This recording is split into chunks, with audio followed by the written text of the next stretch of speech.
Bonjour à tous, bonsoir à tous. Soyez richement bénis au nom puissant de notre Seigneur Jésus-Christ, le Dieu de paix, de bonté, de fidélité, de vérité, le Dieu d'amour.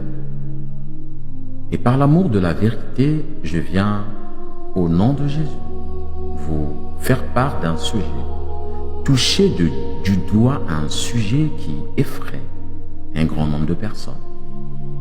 Dans le milieu évangélique, à 99%, dans ces églises, bâtiments, boutiques que nous connaissons, un enseignement de base perdu, la peur. La peur de voir le sorcier à gauche, la peur de ne pas donner telle offrande, tel sacrifice. Surtout la peur de ne pas prier avant de dormir. Et c'est sur ce point que je voudrais m'appuyer ce jour.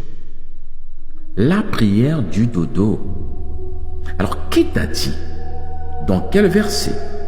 Peut-être que c'est dans Apocalypse 23. Vous allez chercher, vous n'allez jamais trouver. Apocalypse s'arrête à 22.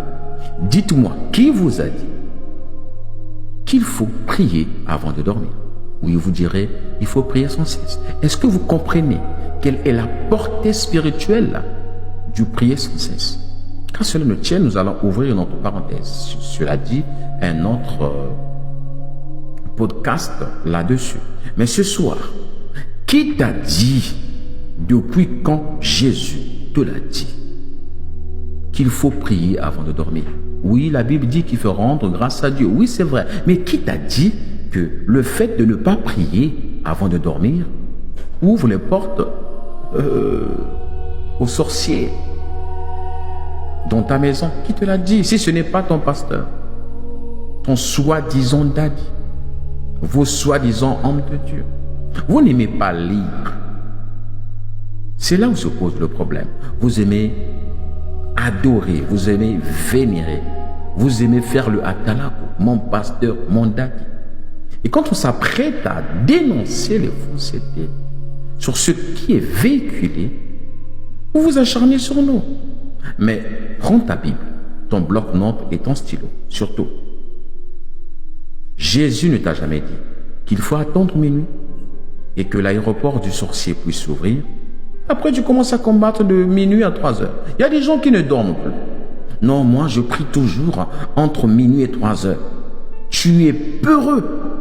On a installé un logiciel de base qu'on appelle la peur. Alors, si on te prêche la peur de manière basique, on fait de toi un toutou. Et c'est comme ça. Il faut dire au nom de Jésus, je ne veux plus être le toutou de quelqu'un. Pourquoi je t'invite à prendre ta Bible, ton bloc-notes et ton stylo, afin que tu examines ce que je dis, si c'est vrai ou non, ce qui est bien. Quand la vérité sort, veut ou veut pas, tu vas veut, elle reste la vérité. 2 Corinthiens 13, verset 8 nous le dit. Nous n'avons pas de force contre la vérité. Nous n'avons que la force pour dire la vérité. La prière du dodo, est-ce une obligation? Non. Tellement les gens sont effrayés. Dès qu'il a oublié de prier, c'est femme de nuit, homme de nuit, cousin de nuit, chien de nuit, singe de nuit, poupée de nuit. Mais c'est normal. Parce que quand on te prêche la peur, ça étouffe la foi. Ça amortit ta foi. Ça décongèle ta foi. Et quand ils arrivent à te manipuler dans ce sens, ils peuvent faire de toi ce qu'ils veulent, d'où les offrandes, les sacrifices, les offrandes du chien, du cousin du pasteur, de la cousine, offrandes sacrificielles, déplacements, tout ce que vous aimez donner. Proverbe 3, versets 21 à 26. Prends ta Bible, ouvre tes gros yeux, allume ton cerveau, prends un bloc-notes et un stylo et écoute. Proverbe 3, versets 21 à 26. Mon enfant, Tu dis que tu es enfant de Dieu. Mon enfant, sois toujours attaché à l'intelligence et à la réflexion. Cela dit, si tu n'es pas attaché à l'intelligence de Dieu et à la réflexion, c'est-à-dire que si tu n'arrives pas à pousser, à te poser des bonnes questions, mais depuis quand Jésus a-t-il dit qu'il faut prier avant de dormir? Il faut faire très attention. Il y a tellement de pharisiens, il y a tellement de faux prophètes qui véhiculent, excusez-moi, des mauvais enseignements depuis un bon moment pour vous avoir sur leur botte. Et ça marche. Objectif final, vous videz les poches et eux voulaient la gloire de Dieu. Sois toujours attaché à l'intelligence et à la réflexion. Ne les quitte jamais. Pourquoi? Elles te permettront d'avoir une vie belle. Donc, quand tu réfléchis et quand tu es intelligent, ou quand tu es intelligent et quand tu es réfléchi, tu dis, il y a un truc qui cloche quand même. Alors, quand tu te poses des questions, c'est que le Saint-Esprit commence à t'ouvrir. Mais si tu es dans les daddy, mamie, daddy, papi, tu vas devenir le toutou à vie. Alors tu avanceras avec confiance et ton pied ne glissera pas. Si tu te couches, écoute bien, si tu te couches, tu ne trembleras pas de peur et sur ton lit, tu dormiras en paix. Comment est-ce que vous faites pour mal dormir? Et vous avez remarqué, dès que vous oubliez de prier ce soir, femme de nuit, homme de nuit, cousin de nuit, et généralement ce sont ces pasteurs-là qui viennent vous envoûter. Et dites-vous que quand la foi est décongelée, elle laisse libre champ aux mauvais esprits pour vous atteindre. Et ça marche pourquoi? Les mauvais esprits aiment toucher quelqu'un quand il a peur. Voilà pourquoi la peur est ce caillou et ce corps étranger qui vient décongeler ta foi en Jésus-Christ. Voilà pourquoi il faut être ferme. Et quand tu es ferme, on commence à te traiter de rebelle.